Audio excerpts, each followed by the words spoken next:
Hey guys, hey guys, what's up? Another video with me, Vipin here. Today I'll be focusing on second PU economics, and the second unit that you guys have, that would be human resource development. Now I can't do the entire unit in one video, so I've decided to split it into about three different videos. Firstly, I'll be focusing on population, then poverty, and then the last division of that unit, that would be human health. Okay. Now this unit has got about 18 marks weightage for your final exam. So as you can see, it's a pretty important unit. So let me just get down to the presentation, and I'll go about explaining this concept from uh, from the examination point of view, and from of course the other important things that you must know about this unit as well. Okay, one moment. Yeah. India's population is 1.21 billion, and that's my expression when you hear a number like 1.21 billion. It's not often do you go about seeing a number as big as that. Okay, and being Indians, I'm sure that you would have noticed already how crowded our cities are. Alright, 1.21 billion is an extremely large number. If you look at America, the entire country's population is about 240 million people. 240 million people is barely about 20% of the overall population of this country. So you can see how big we really are. Okay. Now, before I go about telling you why we actually became so dense in terms of population, let's go about seeing some more features of India's population. Right? Population density in India is 382 per square kilometer. Now that's a big number, because if you look at the global average, it's just 46 per square kilometer. If any of you were to walk out of a mall, or if you were to try to find parking space in Bangalore, especially in places like say MG Road or Brigade Road, you really see how many people are there. It's a very, very big number, but it's so difficult for us to realize how many people are actually there. Just to tell you how many people are there in Bangalore alone, okay, Bangalore consists of 80 lakh people. Okay, 80 lakh people is the current population of Bangalore. Okay, if I were to consider the whole of Switzerland, okay, you know, the country that goes about making those really cool watches, Swarovski crystals and other stuff which I don't really need. That country's entire population is little over 3 million people, or little over 30 lakh people, you could say. In fact, Bangalore has exceeded the population of Switzerland by nearly 3 times. So you can see how many people are actually there in terms of population density.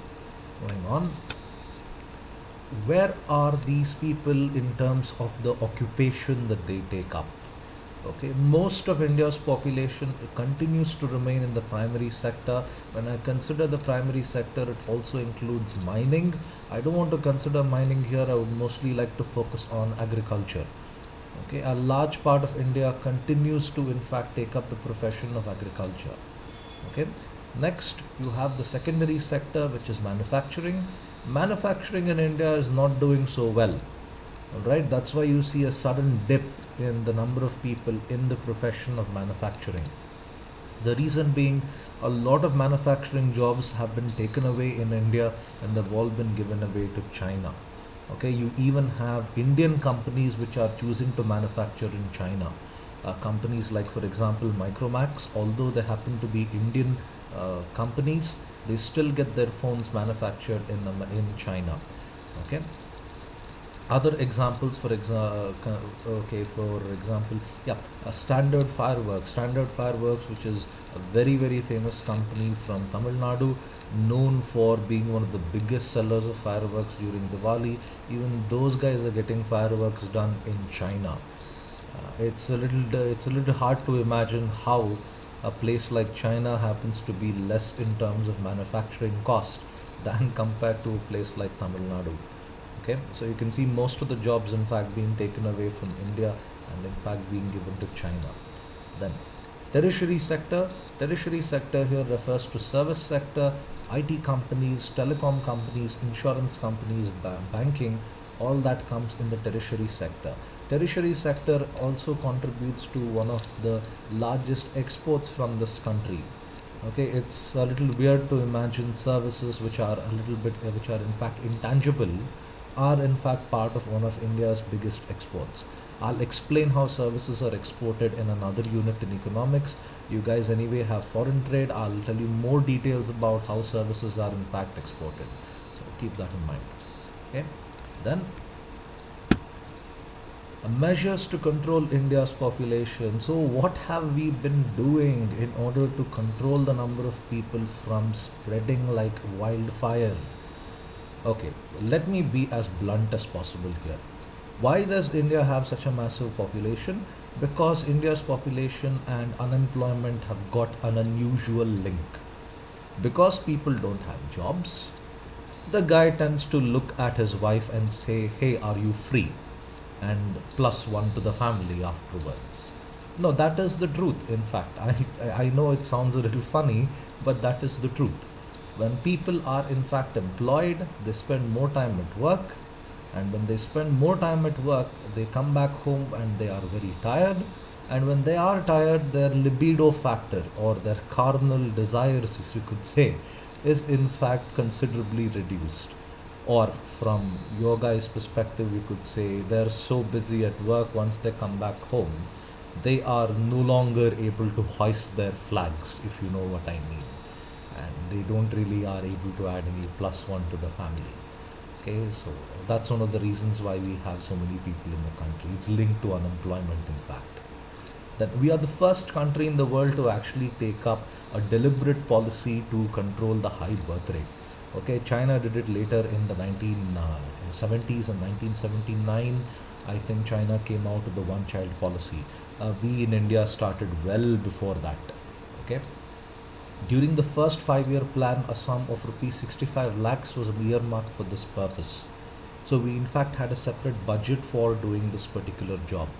Then the third plan emphasis was given on mass propaganda and motivation program in order to make people more conscious about the adverse effects of population growth.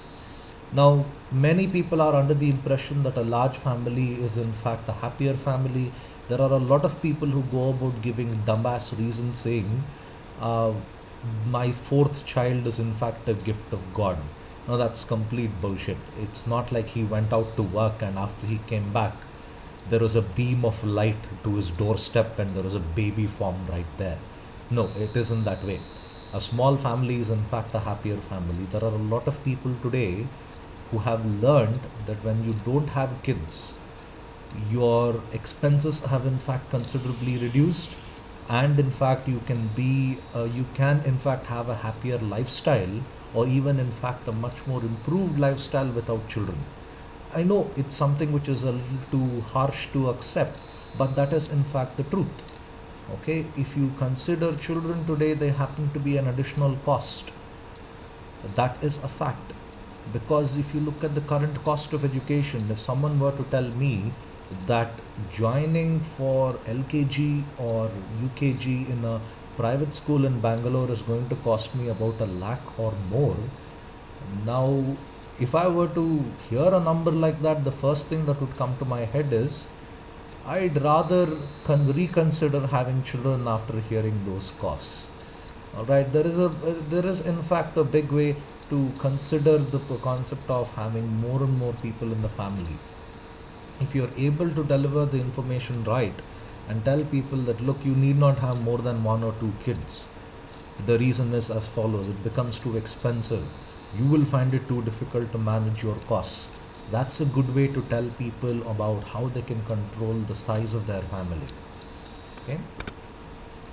In 1972, the Parliament passed the Medical Termination of Pregnancy Act, legalizing abortion on demand. I am so happy that in India you have this rule. The reason being, abortion is a very sensitive matter from a religious perspective, and I don't want to consider the religious perspective here. If you have a lady who happened to become pregnant and doesn't want to look after the child for whatever reason it is, one reason could be that she's not ready for it, or another reason could be that it's a little too expensive to look after the kid. You can visit any hospital today in India and you can demand abortion and they will readily do it. You don't have people like what happened in Ireland, wherein this lady needed an abortion because if she hadn't given one, she would have happened to die, and that's unfortunately what happened. You don't have cases like that going on in India. At least I haven't come across a case where a doctor has denied abortion citing religious grounds. So that's a very good thing in the country. You have abortion on demand. Then, in 1976, Government of India announced the National Population Policy. The policy discouraged child marriages and increased the minimum age for girls to 18 and 21 to boys. Now, how does this actually help the country? If I were to come out with rules with particular age groups, all right, let's say for example, if I were to make a rule in Bangalore that says the minimum age for a person to take up drinking is 21, that reduces the number of customers for that particular bar or that particular pub. Now, the same way, if you were to go about making a rule wherein if you increase the minimum age from say 16 to 18 for girls, the number of people getting married and the number of child marriages happening is in fact reduced. And of course, the number of children that could be produced from those marriages is more or less delayed or in fact reduced right away there. And 18 for girls is the year wherein they actually become more mentally mature and they're able to understand things better. And sadly for guys, yes, we are immature until the age of 21. Okay, it's been scientifically proven. It's not my theory about that. Okay, science. Then eventually persuasion replaced compulsion when it comes to getting sterilized. Now, I don't want to get into too much of details in this, but if you've read Nandan Nilekani's book Imagining India, he's given countless examples wherein during the Indira Gandhi regime, you had people who were, they had these camps, like you could say we almost were like the German Nazis, wherein we would in fact kidnap people more or less, and especially for guys afterwards, it used to be just snip, snip, snip, if you know what I mean. Okay. The National Population Policy. The National Population Policy makes school education up to the age of 14 free and compulsory and reduce dropouts. Well, how is education and population related? If you educate people about how population is in fact important and how it goes about affecting your lifestyle, and you are able to convince them that okay, you are able to give them a more sensible perspective of reality and the concept of population towards their own personal lives. Okay, achieve universal immunization for children against all vaccine preventable diseases. Recently, India was went through a case wherein the WHO published a report that said there's been no case of polio in India for the last 5 years. That's a really, really lovely report to hear. Okay, India has been striving a lot, in fact, to make this country rid of that dreaded disease, and so far so good. We have done an outstanding job in that perspective. Okay, then promote delayed marriage for girls not earlier than 18 and preferably 20 years of age. Achieve universal access to information and services for fertility regulation with a wide basket of choices. Now, information related to fertility, prenatal care, postnatal care, that's something which is really, really important. You all heard about how women, especially after they have a child, they suddenly put on weight. Now, there is no, the reason why they actually go about doing that is not because after you have a child, you come across a sudden change in your hormones which compels you to become a pig and you start gobbling down food down your throat. One thing, if you notice in Indian customs, once the lady has in fact delivered a child, she's in fact isolated from the world. When I say isolated from the world, she's more or less kept in a dark room. There is complete lack of exercise. There is no control in her diet. All that is what actually leads to that sudden weight gain, and that in fact is not healthy. You come across so many things like this because and other superstitious beliefs, which has in fact brought down the quality of prenatal care and postnatal care. People need to be educated on how these things actually work. In fact, if a mother has actually delivered a child, she need not be locked up in a room. Okay, it is in fact perfectly fine if she's able to go for a walk, or in fact able to get some physical exercise for herself. It's something which most people don't accept. Moving on. Achieve 100% registration for births and deaths, marriage and pregnancy.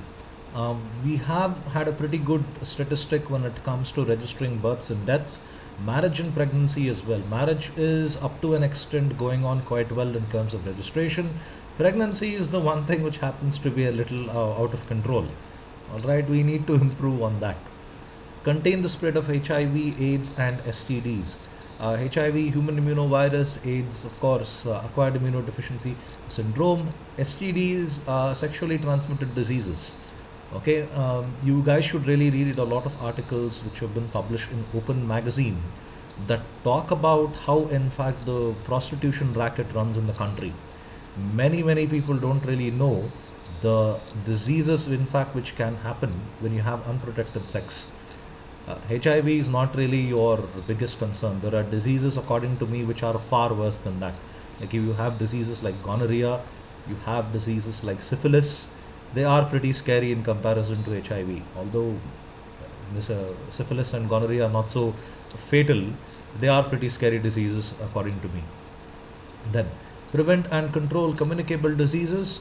Yes, cholera, typhoid, dysentery, these diseases, or even the common cold. Controlling them is also important for the sake of maintaining human health.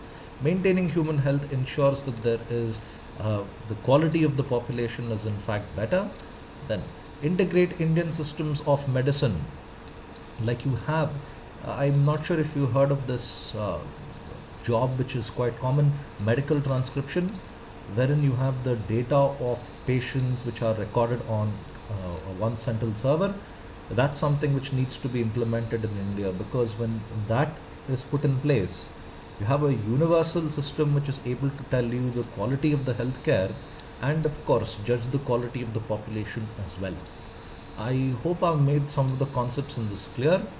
Okay, you could come across, in fact, 5-mark questions on the occupation and the distribution of the population in various occupations, 10-mark questions in the policies which I mentioned. Okay, in the next video I'll be talking about poverty. That's in fact important as well, because there are quite a few questions they're going to ask on that. Okay, if you guys have any queries, please leave a comment on the YouTube section. Also, do go about subscribing to my videos. Okay, thank you. Have a nice day.